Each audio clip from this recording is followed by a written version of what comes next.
Last year, I started making videos calculating the macronutrients of various YouTubers' foods.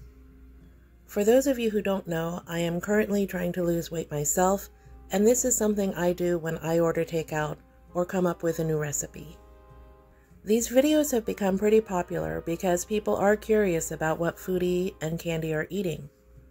It's really very simple for a reaction channel to just say, wow, she's eating like 5,000, 6,000 calories. As for myself, I'd rather look it up and be accurate. In this video, I'll walk you through my process and show you what online resources I use. For the most part, I tend to use Nutritional. It's a very easy website to use, and at the very end, I'll give you a demonstration. As Foodie describes her recipe, I'll drop down the information for each ingredient. Keep in mind, I'm running the macros for just what we see her eat on camera. So even though she describes the whole recipe, I'll cut it in half. She doesn't really cook big batches, so I think she cooked enough for just her and Salah. You can totally cook pasta in the rice cooker. It's very fast. Added a bit of sea salt. Himalayan pink salt is what I use. I had 2 leftover chicken carcasses with some breast still on it. And I thought, what am I going to make it? But I'm craving pasta. So, and I don't have any ground beef in the house. So I put the carcasses with a bit of olive oil on the bottom so it doesn't stick, in a pot. And I let that cook down for about a minute or 2 on medium high. And then I reduced the heat a bit and I added some water to the pot to make like a really concentrated chicken flavored broth. And of course, all those seasonings from the chicken roast will incorporate into that as well. So it's really, really yummy. I figure like, and I'm just going on a whim here. So I cook with instinct, kind of like in a lot of ways. So then I had like leftover tomato sauce, homemade garlic tomato sauce in the fridge. I added that. I took the carcasses out and then I strained all the pieces out. So it's just the broth left. And then I added the tomato, about a tablespoon of butter, and a bit more sea salt, a bit of onion powder, because carrot and onion would be good in this, but I can't add veggies because picky eaters. I guess I could add them on the side. I think I'll do that from now on, saute some veggies on the side and add it in for myself. Now, I didn't feel like separating it today, I guess. So now, what did I do after that? Then I added I let that cook down with the tomato sauce, and I added about a cup of sharp cheddar cheese and let it all dissolve into the sauce, and a bit of Parmesan, maybe just a couple tablespoons. I don't have any black pepper left, so add the seasonings you want, but so I put it in the sauce with the chicken. I took the chicken off the chicken carcass. I know that's a bad, gross word, but whatever.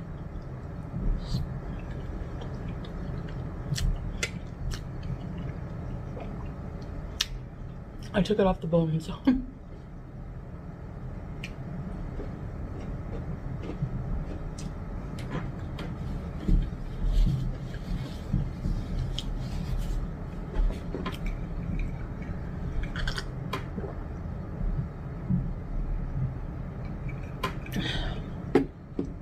And then I just let it heat through, cook down for maybe 5 minutes, maybe more like 3 minutes, and then I plated it up. You have an easy chicken pasta. It tastes really good, and it's seasoned perfectly. I don't have to add salt or anything. I was worried about that. I love cooking with chicken. I don't know if they calculate the macros in the non-pro version. I'm not paying for my fitness pal. But the calories, and yeah.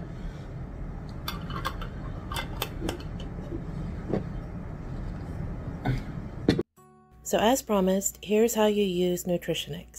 You just go to their website and type in the food you want to look up, In this case, let's talk about the pickles. They're very small, so they're similar to French cornichons.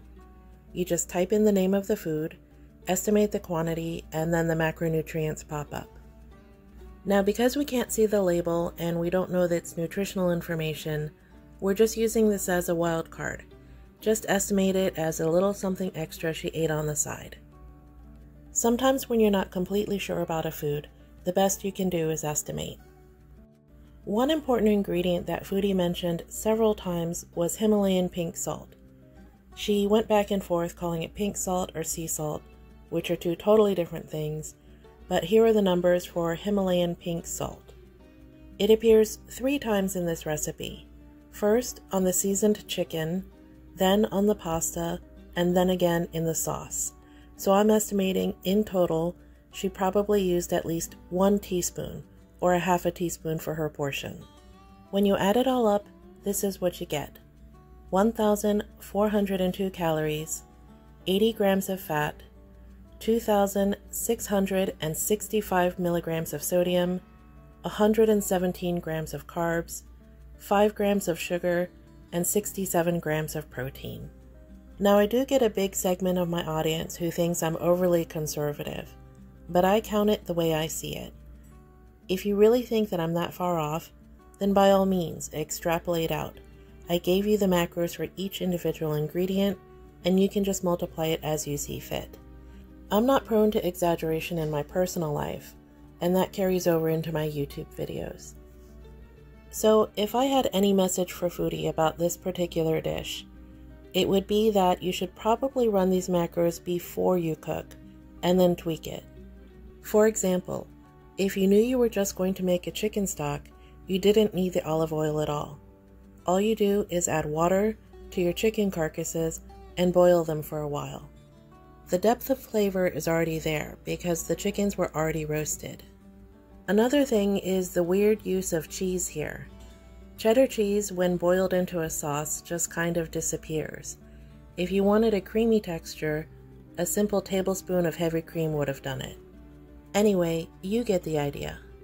Before I go, one last thing that kind of bothered me about this whole video was that Foodie said the doctor seemed to be leaning more towards vegetarian because he's Indian.